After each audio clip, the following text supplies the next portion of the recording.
Passamos uma boa parte das nossas vidas a ser criticados para que melhoremos os nossos pontos fracos.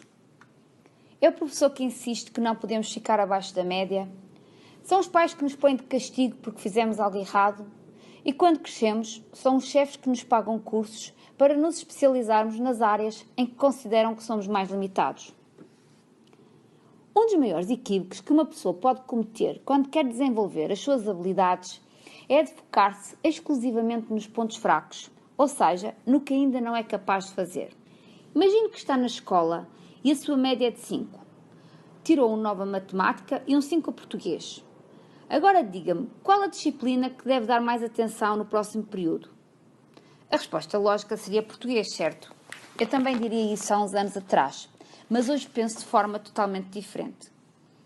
E ao pensar neste assunto, penso num gráfico que relaciona o nosso bem mais precioso, o nosso tempo versus o quanto evoluímos.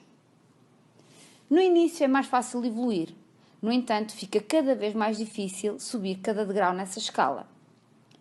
Pensemos no exemplo anterior de tirar 5 a português estudando determinado tempo. Vamos supor que estudando o dobro do tempo a nota passaria a ser 7. Eu só iria conseguir tirar 10 se eu estudasse muito mais, uma vez que o português não é o meu ponto forte. Na verdade, todas as curvas têm a mesma curvatura, porém as escalas são diferentes. Vamos imaginar uma pessoa boa em matemática. A curva dela seria bem diferente. Com menos tempo de estudo, ela tiraria uma nota superior à minha. Agora imagine isso aplicando a outras áreas. Se, por exemplo, fosse um bom atleta, ou um bom vendedor, um bom profissional na área em que estuda ou trabalha. Onde quero chegar é que, na realidade, não conseguimos ser ótimos em tudo na nossa vida. Posso treinar futebol 24 horas por dia, mas se a minha coordenação motora ou a falta dela não for a ideal, não vou conseguir ser um Ronaldo. Ou posso dar o meu máximo para ser um grande médico, mas ser apenas mediano, se na realidade nunca tive a potência para tal. Onde quero chegar é que passar mais tempo a corrigir as minhas limitações não é a técnica mais eficaz para desenvolver e me tornar um profissional de sucesso. Eu posso passar a minha vida inteira a estudar português e ser mediano, ou usar o meu tempo para treinar os meus pontos fortes e tornar-me um dos melhores mundialmente. Talvez neste momento estejamos a pensar que não dá para esquecer no que somos mais fracos e focar-nos apenas no que somos bons. Mas pensemos ainda no exemplo.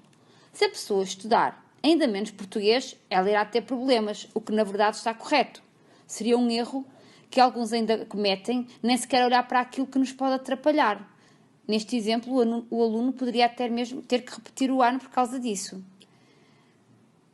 Por isso é que devemos desenvolver os nossos pontos fortes e administrar os pontos fracos. Por exemplo, alguém que nunca tenha gostado de falar muito, mas que por outro lado tenha capacidade de sintetizar, o que é que pode fazer?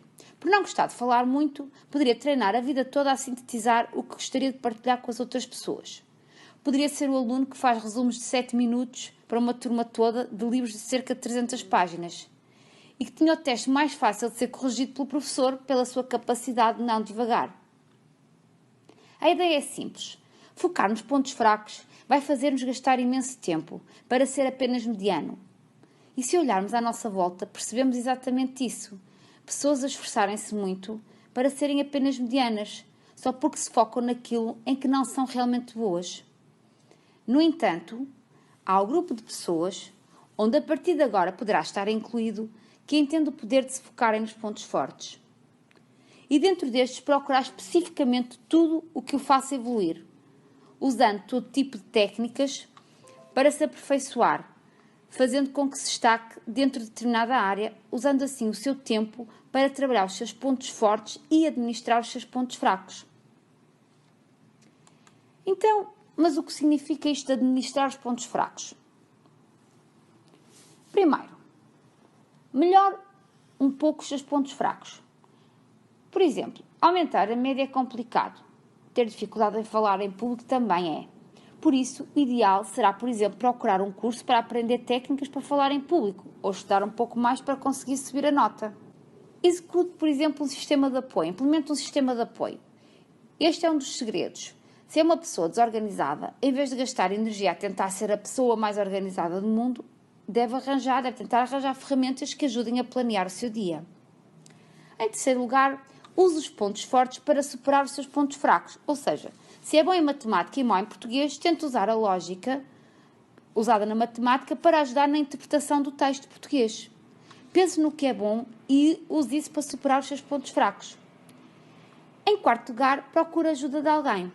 Ou seja, se é mais fraco em algum aspecto, poderá sempre procurar alguém que seja especialista nessa matéria para o poder ajudar. Será de certeza uma das melhores maneiras de administrar um ponto fraco e criar sinergias. Agora que já sabemos como administrar os pontos fracos, mais importante é saber identificar quais são os pontos fortes para que nos possamos desenvolver e evoluir ainda mais.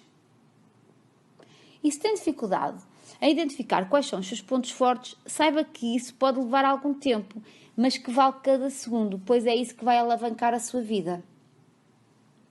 Então, para o ajudar a identificar quais são os seus pontos fortes, aqui vão algumas dicas.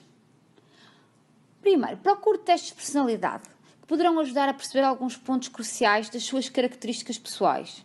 Mesmo que demore algum tempo a acreditar, os resultados vão indicar alguma direção para onde se focar. Em segundo, relembre a sua infância. Quando ainda somos crianças, somos seres livres, que só fazemos o que gostamos de fazer. Por isso, uma excelente maneira de começar a perceber os seus pontos fortes é relembrar o que gostava de fazer enquanto criança e o que se sentia bem a fazer. O que fazia em criança é uma ótima dica no que se poderá focar enquanto adulto.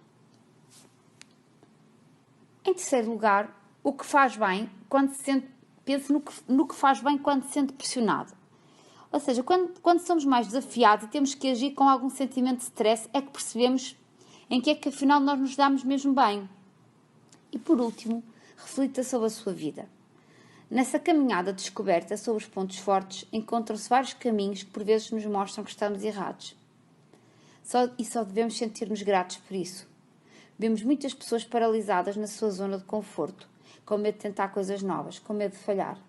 Por isso, a pergunta é: tem refletido sobre a sua vida e sobre as decisões que deve ou não tomar para viver de acordo com o seu propósito? A verdade é que só temos uma única vida e que deve ser gasta com sabedoria, mas acima de tudo deve ser gasta e não apenas vivida.